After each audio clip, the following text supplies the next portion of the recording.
Bonjour. Aujourd'hui, je voudrais aborder le problème qu'on entend souvent parler dans les églises. Est-ce qu'un chrétien, il peut être possédé ou pas? Alors, je vais vous donner ma version, vous en ferez ce que vous voudrez. Mais je parle surtout des expériences que j'ai eues dans ma vie chaque fois que je pratiquais des délivrances. Dans le jardin d'Éden, on voit, je commence toujours par le départ, comme Jésus dit, au commencement, c'était pas comme ça. Quand Quand Dieu avait créé Adam et Ève, ils avaient l'esprit de Jésus, de Dieu. Quand ils ont désobéi, ils ont eu l'esprit de Satan. Et Paul dit dans Romains 6,16, ne savez-vous pas qu'en vous livrant à quelqu'un comme esclave, pour lui obéir, vous êtes esclave à celui à qui vous obéissez, soit du péché qui conduit à la mort, soit à l'obéissance qui conduit à la justice. Donc en venant au monde, notre nature, on est tous pécheurs. La Bible dit que tous sont péchés et sont privés de la gloire de Dieu. Même qu'on n'est pas des gros pécheurs, on est né pécheurs. Donc, on n'appartient pas à Dieu, mais au monde des ténèbres. Et je compare souvent une maison abandonnée, pour dire, ou qui appartenait à un propriétaire. Mais cette maison, elle était ouverte aux squatteurs. Et dans cette maison, il y avait des squatteurs qui habitaient. Maintenant, si je veux acheter cette maison, il faudrait que je chasse les squatteurs. Bon, il y a des maisons où il n'y avait pas de squatteurs et je deviens tout de suite le propriétaire. Il y a des chrétiens qui n'étaient pas possédés, qui n'avaient pas des esprits, donc souvent chez des chrétiens, des personnes qui se convertissent, il n'y a pas besoin de délivrance. Mais il y a des personnes qui ont pratiqué des choses occultes, des choses, qui ont ouvert des portes à des mauvais esprits. Et ces esprits sont là. Donc je prends cet exemple des squatteurs. Mais pour devenir le propriétaire, il faudrait que je chasse les squatteurs. Et là, je deviens le propriétaire. Donc avant de nous convertir, on était la propriété de Satan. Quand nous nous sommes convertis, nous devenons la propriété de Jésus. Donc on n'est plus la possession de Satan, on est la possession de Jésus-Christ, notre nouveau propriétaire. Mais voilà le problème, que pour que Jésus puisse vraiment bénéficier de toute notre personne, de ma vie, qu'il puisse être vraiment le Seigneur de ma vie, il faudrait chasser les squatteurs. Jésus nous donne un exemple dans Luc 11, 21, il dit que lorsque un homme fort, c'est-à-dire Satan, est bien armé, garde sa maison, et qu'il possède en sûreté, c'est-à-dire qu'il garde des personnes prisonnières, mais il dit que si un homme plus fort que lui survient, donc Jésus, il le dompte. Il lui enlève toutes les armes dans lesquelles il se confiait et il distribue ses dépouilles. Ces dépouilles, c'est toutes ces personnes que Satan tenait prisonniers. Et c'est ça qu'on appelle la délivrance. Jésus arrache les hommes des mains de Satan, qui les tenait prisonniers, il pille sa maison et il délivre les captifs. C'est ce que Jésus dit aussi dans Luc 4, 18, il dit l'Esprit du Seigneur est sur moi, parce qu'il m'envoie pour annoncer une bonne nouvelle aux pauvres. Il m'a envoyé pour guérir ceux qui ont le cœur brisé et pour proclamer aux captifs la délivrance. Voilà ce que Jésus est venu faire, à part nous sauver, donner sa vie pour nous, mais il est venu aussi délivrer tous ceux qui étaient captifs de Satan.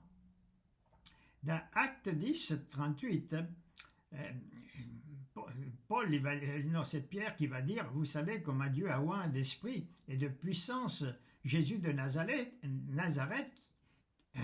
qui allait de lieu en lieu faisant le bien et guérissant tous ceux qui étaient sous l'emprise du diable, car Dieu était avec lui.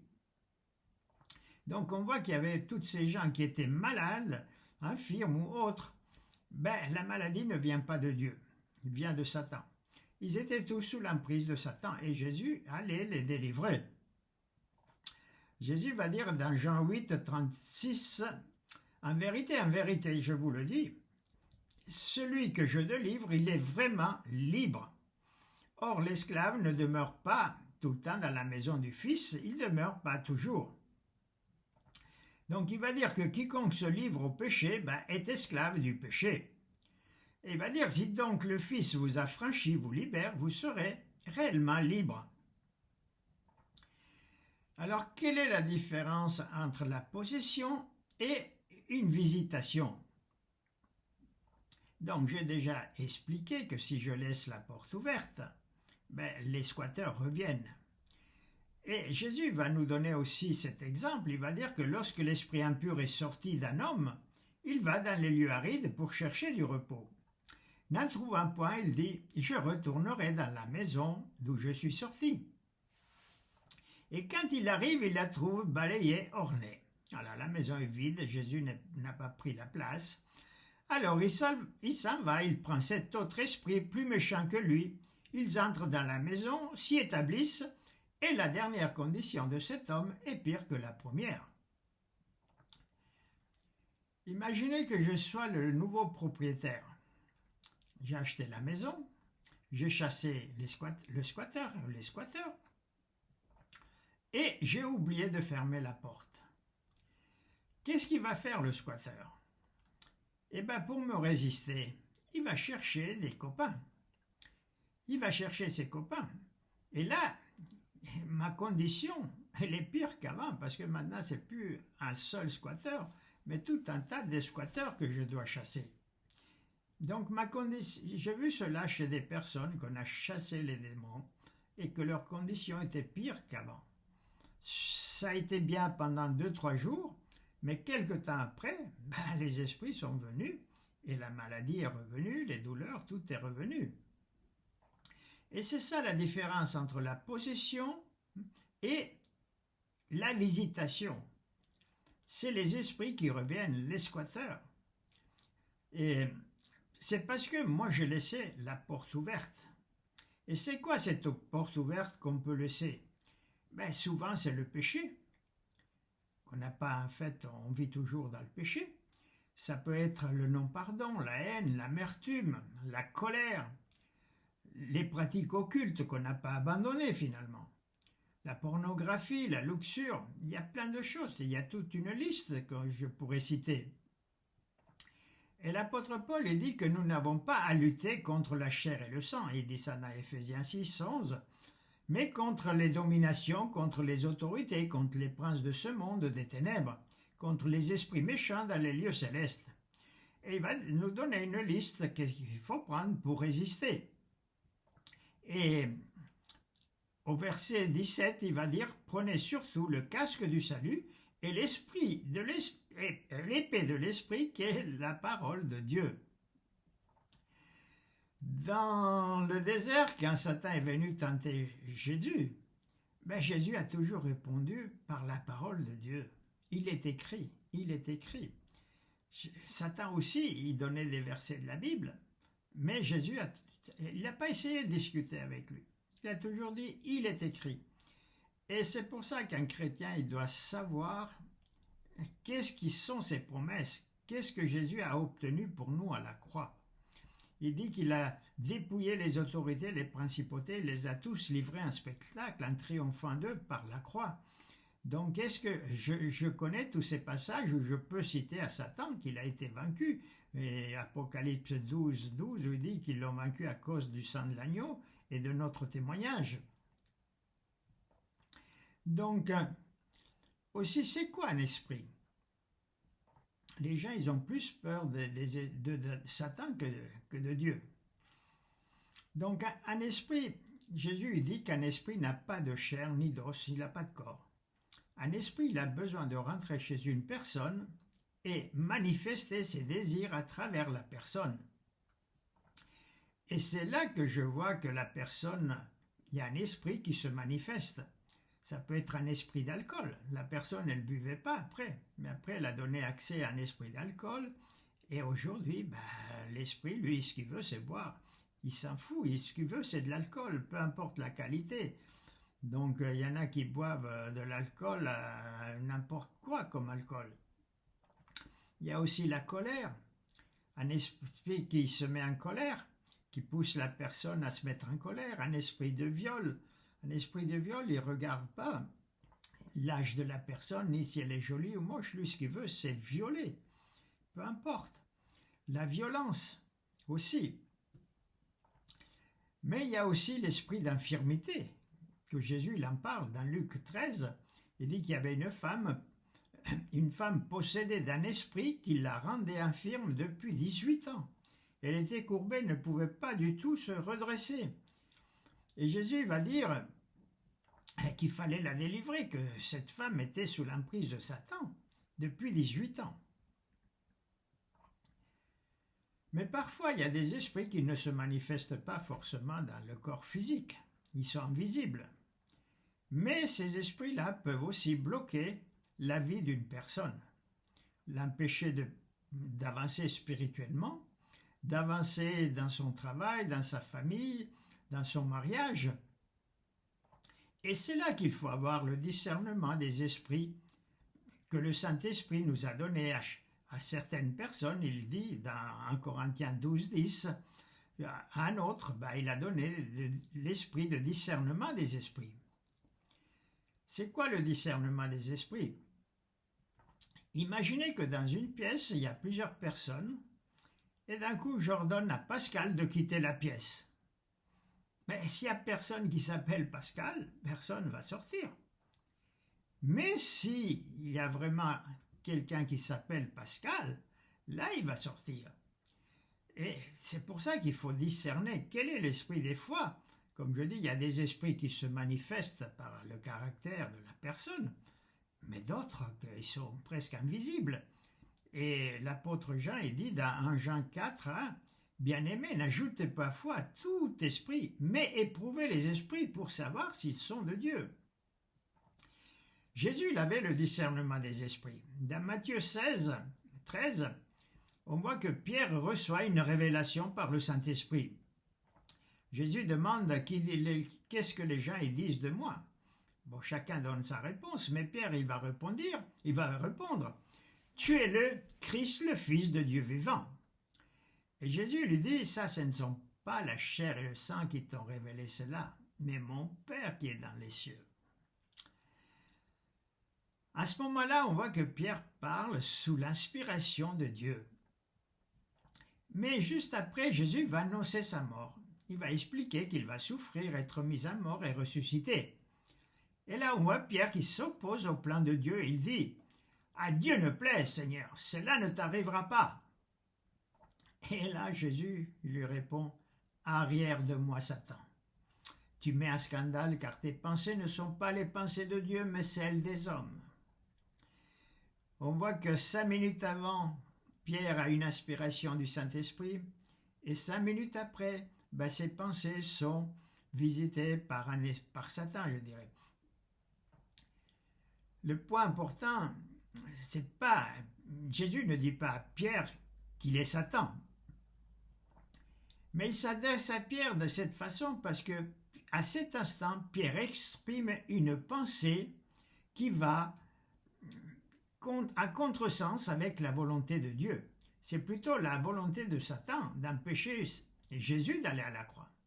Parce que Satan, il sait que Jésus à la croix, il va tout gagner. Donc le but de Satan, ça aurait été que Jésus n'aille pas sur la croix mourir. Alors une autre question. Sur qui on peut pratiquer la délivrance? Est-ce qu'on peut pratiquer la délivrance sur une personne qui n'est pas convertie? Donc peut-on chasser un démon chez quelqu'un qui n'est pas encore converti? Alors dans la Bible, les Écritures montrent que la délivrance est souvent une porte d'entrée vers la foi, la conversion. Souvent il y a des situations comme ça. Et ce n'est pas une étape qui vient obligatoirement après la conversion. Oui, on peut le faire après la conversion, mais parfois c'est avant la conversion. Ça aide la personne à venir au Seigneur. Nous avons l'exemple dans Marc 5, le possédé, le Gadarénien, qui était possédé d'une légion. Cet homme vivait parmi les tombeaux totalement hors de contrôle. Cet homme, il n'était pas converti. Et Jésus, qu'est-ce qu'il va faire? Il va d'abord le délivrer. Il ne demande pas « est-ce que tu veux ?» Non. Le résultat de cette délivrance, c'est que cet homme, une fois qu'il a été délivré, il a retrouvé ses bons sens. Il s'est habillé et puis il va demander de suivre Jésus. Mais Jésus l'envoie plutôt témoigner dans sa région. Dans les Actes des Apôtres, actes 16-17, on voit que l'apôtre Paul aussi, il a le discernement des esprits. Il y avait cette femme qui avait un esprit de python, de divination, qu'elle criait depuis des jours. Ces hommes sont les serviteurs de Dieu très haut. Ils annoncent la voie du salut. Elle fit cela pendant plusieurs jours. Et Paul, fatigué, se retourna et dit à l'esprit, « Je t'ordonne au nom de Jésus-Christ, sors d'elle. » Et il sortit à l'heure même. Voyez-vous, cette femme n'a pas demandé non plus la délivrance, mais elle était esclave, possédée par un esprit de divination et qui rapportait beaucoup d'argent à ses maîtres. Paul, il avait le discernement de l'esprit, il aurait pu faire le premier jour, mais il a attendu plusieurs jours. Pourquoi? Parce que si Paul l'avait fait le premier jour, on l'aurait mis en prison tout de suite, on les aurait lapidés et il n'aurait pas pu évangéliser la ville de Philippe. Paul, il a attendu quelques jours, il a d'abord prêché l'évangile, des gens se sont convertis, et après il a chassé l'esprit de Python. Donc cette femme, elle avait un esprit de divination. Elle apportait beaucoup d'argent à ses maîtres. Mais elle ne demandait pas la délivrance non plus. Au contraire, ce qu'elle dit, c'était quelque chose de spirituellement de vrai. En plus, on aurait pu dire, si Paul n'avait pas eu le discernement des esprits, quelqu'un d'autre aurait dit, ah, cette femme, elle est vraiment chrétienne, elle est vraiment remplie du Saint-Esprit. Non. Paul, il se retourne et dit, au nom de Jésus-Christ, sors d'elle. Et on voit que l'esprit est sorti. Cette femme, elle était possédée sous un double esclavage. Elle était physiquement, elle était la possession de ses maîtres qui gagnaient de l'argent. Mais spirituellement, elle était possédée, sa langue, sa bouche était un instrument de Satan pour dire des mensonges, des divinations. Elle était incapable de faire une démarche personnelle de foi ou de demander de l'aide. Et Paul, qu'est-ce qu'il fait? Paul, il a le discernement et il va chasser cet esprit. Et la délivrance, comme je dis, c'est un acte de compassion et une démonstration de la puissance du royaume de Dieu. Paul, il prêchait le royaume de Dieu et il y avait les manifestations, il chassait les démons. Et c'est cette manifestation qui va arracher une personne du pouvoir des ténèbres. Et on voit que la personne, elle va répondre à cette grâce que Dieu lui fait. Mais après la délivrance, il faut suivre la personne, il faut l'enseigner.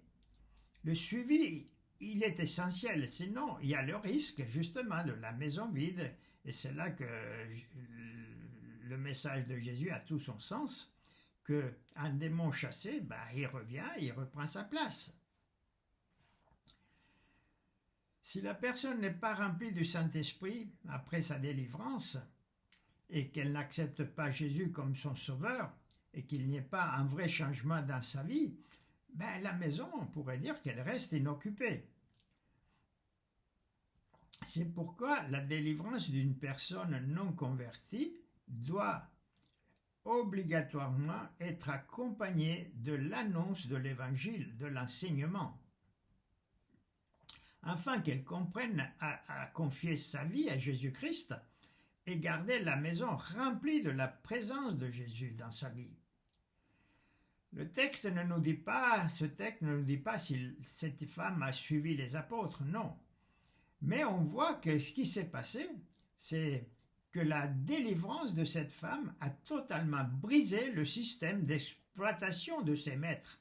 On pourrait comparer ses maîtres à Satan, pour dire, puisqu'elle avait un don de divination, de voyante, qui amenait de l'argent à ses maîtres.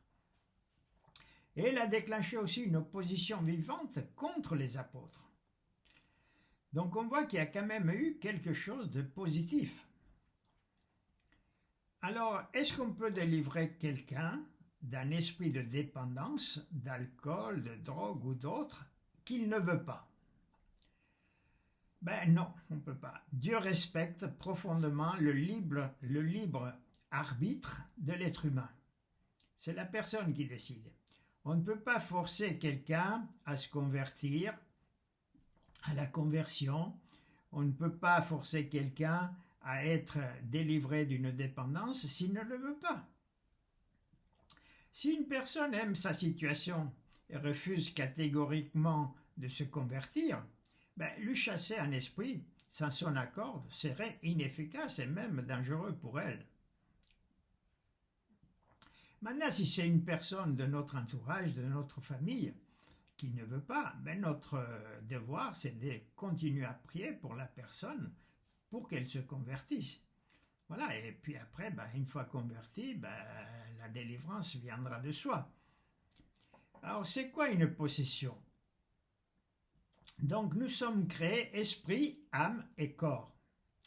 Dans la pensée biblique, dans le Nouveau Testament, l'être humain est souvent présenté en trois parties: l'esprit, l'âme et le corps. On trouve cela dans 1 Thessaloniciens au chapitre 5 au verset 23. L'âme humaine s'exprime par la pensée, les émotions, la volonté, qui fonctionnent à différents niveaux. Il y a quoi dans notre âme? Dans notre âme, il y a l'intelligence, ou la pensée, la raison. C'est la capacité de réfléchir, de comprendre et d'analyser les choses. Il y a aussi les émotions, ou le cœur. Les sentiments, c'est la capacité d'aimer, de ressentir la joie, la tristesse, la peur, etc. Mais il y a aussi la volonté de décider justement d'accepter ou pas accepter Jésus, la capacité de choisir, de décider et d'agir. Souvent, la vie actuelle d'une personne, c'est le choix qu'elle a fait de choisir. On ne peut pas donner toujours la faute à Dieu. Qu'est-ce que j'ai fait au bon Dieu? Non. La vie d'une personne, c'est le résultat des choix qu'elle a fait dans sa vie. Mais l'âme fonctionne aussi par le conscient, le subconscient et l'inconscient. Sur le plan psychologique, ces trois termes ne désignent pas les parties de l'âme comme le sont la volonté, les émotions, l'intelligence. C'est différent. Le conscient. C'est quoi le conscient? Le conscient, c'est savoir que vous êtes assis en ce moment en train de regarder ma vidéo. Ça, c'est le conscient. Vous êtes consciente que vous êtes vivante, voilà. Mais il y a aussi l'inconscient. L'inconscient, ça peut être pendant notre sommeil. On n'est pas conscient de nos rêves, nos cauchemars. Nous ne contrôlons pas nos rêves, nos cauchemars pendant que nous dormons. Donc, c'est des parties de l'inconscient. Mais l'inconscient est aussi la partie profonde de l'âme, où sont stockés les souvenirs, les traumatismes oubliés, et qu'on n'a pas accès directement. Ça, c'est l'inconscient aussi. Mais il y a aussi le subconscient. Et le subconscient, moi je le compare au possédé de Gadara. Il était complètement sous l'influence de l'esprit mauvais et il se meurtrissait avec des pierres. Ce n'était pas sa volonté. Je pourrais prendre la comparaison avec un hypnotiseur. Un hypnotiseur, c'est quelqu'un qui endort les gens et il leur fait faire ce qu'ils veulent. Moi, je suis monté, avant de me convertir, j'étais monté sur un estrade, il y avait le plus grand hypnotiseur de France et il essayait d'endormir tout le monde. Moi, il n'a pas réussi. Mais ceux qui l'avaient hypnotisé, il y en avait qui mangeaient du verre, qui brisaient le verre avec les dents, d'autres ils se perçaient la joue, ils avaient pas mal. Donc ils étaient sous l'influence de cet homme. Il faisait faire des choses qui, en dehors de, normalement, il ne les aurait pas fait s'ils n'étaient pas hypnotisés. Donc le subconscient est un concept psychologique. Comme on le voit dans le cas du Gadarénien, qu'il était sous l'emprise du démon. Le démon lui faisait faire des choses que lui, il n'aurait jamais voulu se taper avec des pierres. Et j'ai vu des personnes comme ça qui étaient possédées et qui se plantaient des épines dans le bras, d'autres qui se coupent les veines, parce que c'est l'esprit qui domine, qui leur fait faire des choses contre leur volonté. Comme cet homme qui se blessait avec les pierres, ou qui vivait dans des tombeaux. Alors pourquoi Jésus il intervient sur ce possédé de Gadara, alors qu'il n'est pas converti? Il y a deux cas. On voit que le possédé, il a vu Jésus de loin, il court et se prosterne devant Jésus. Donc on voit que cet homme, il a une souffrance intérieure et qu'il a besoin de Jésus. Il court vers Jésus, il se jette à ses pieds, mais il n'arrive pas à parler. Le démon, il l'empêche de parler, et c'est le démon qui va parler à sa place et qui va utiliser la voix et qui va crier d'une voix forte: qu'y a-t-il entre moi et toi, Jésus, du Dieu très haut, fils du Dieu très haut? Voyez-vous, là, il y a deux choses. L'homme, il se jette à genoux, mais il ne peut pas parler. Mais c'est le démon qui va parler. Et Jésus ne dialogue pas avec l'homme, mais avec l'esprit impur.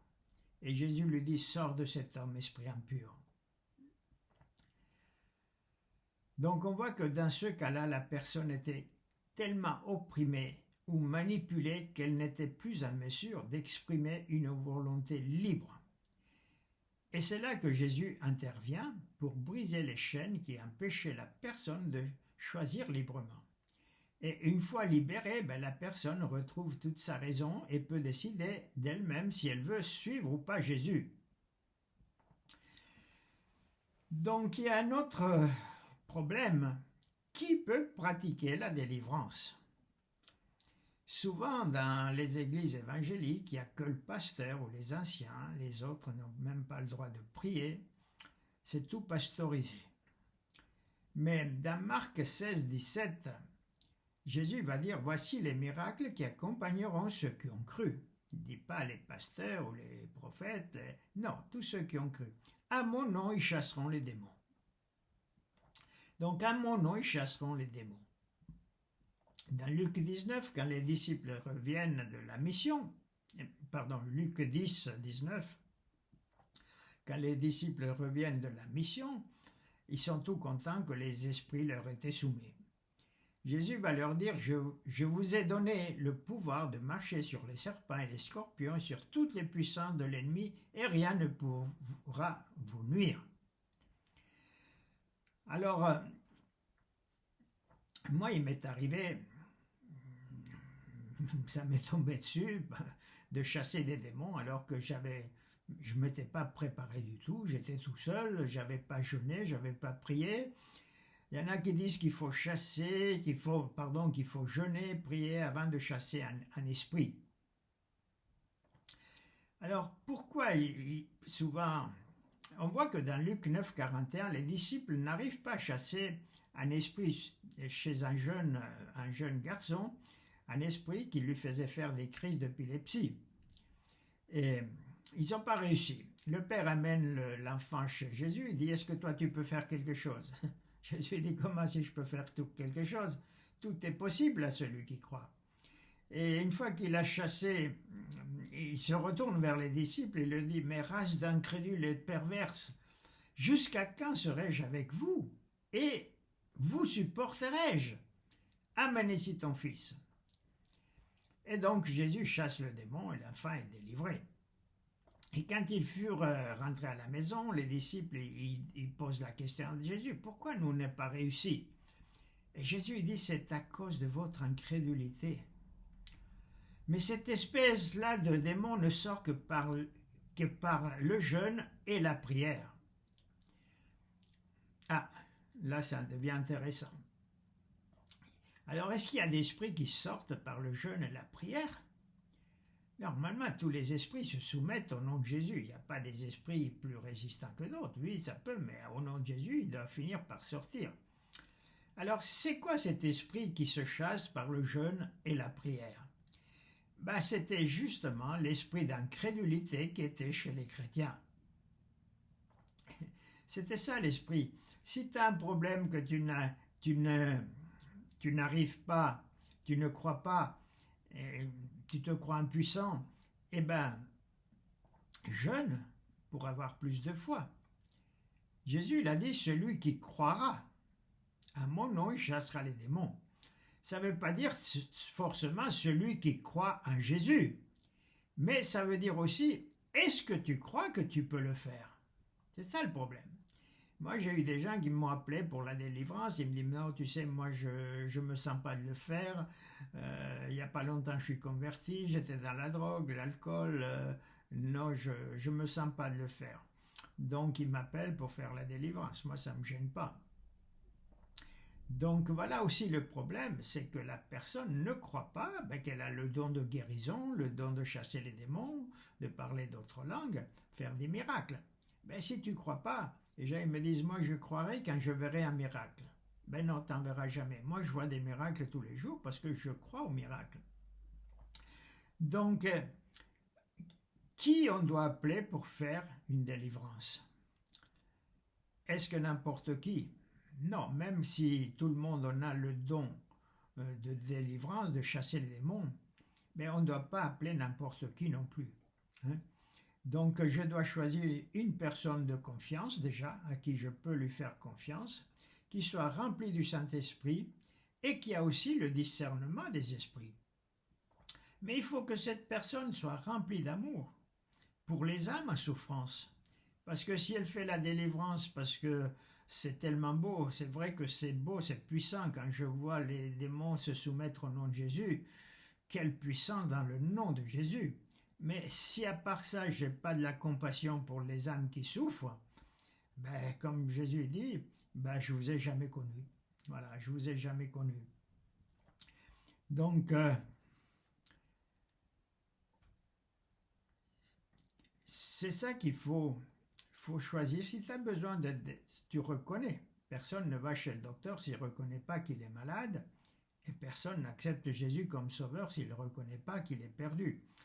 Maintenant, si tu reconnais que dans ta vie, il y a peut-être des choses enfuies, moi je te conseille de voir ton pasteur déjà en premier, ou alors un frère, quelqu'un de confiance, quelqu'un en qui tu peux avoir confiance, et de confier aussi. Parce que souvent, il faut savoir qu'est-ce qui s'est passé dans la vie, tout ce que la personne a touché, à quoi elle a ouvert les portes aussi. Donc, il y a beaucoup de choses avant de faire une délivrance. Il y a tout un enseignement à faire, des questions à poser. Et puis après, si vraiment il y a des squatteurs, au nom de Jésus, ils doivent quitter. Voilà, c'est ce que je voulais vous expliquer. J'espère que vous n'êtes pas obligé d'être d'accord avec moi, non. Moi, je parle d'expérience personnelle. Voilà, donc soyez bénis et que Dieu vous bénisse.